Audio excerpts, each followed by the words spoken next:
state is one in which one does not know the difference between blessed be Mordechai, the hero of the Purim story, and cursed is Haman, the villain of the story. It's what the sages call ad b'lo, until you don't know. And this whole notion of not knowing, what does it mean, not knowing?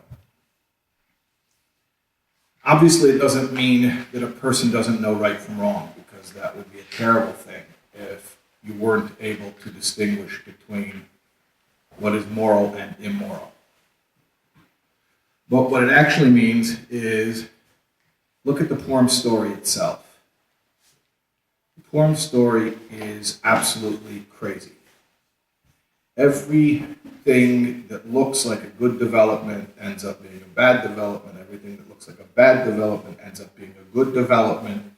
The whole thing it's twisting and it's turning and it's surprising, and nothing is what you think and nothing is what you expect. And basically that's a lesson about life.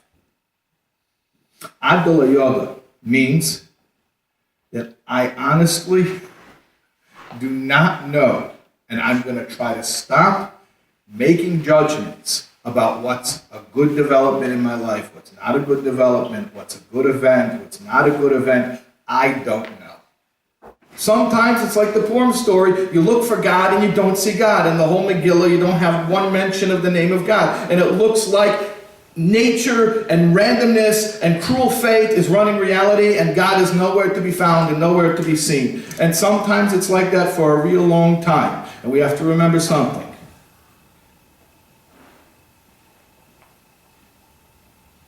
We don't know. We don't know. We don't have the capacity to know.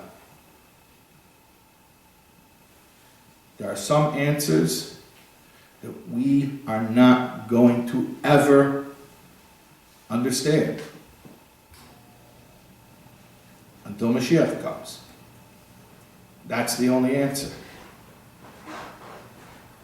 But what are we going to do?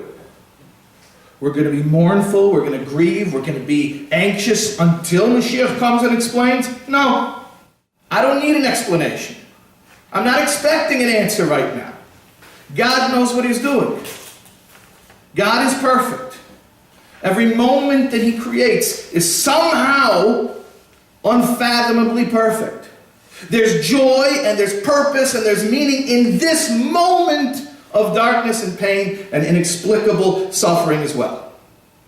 That's ad b'lo, that's Purim. I can be joyful, I can be calm, I can find my serenity, my trust in God right now, before it all works out.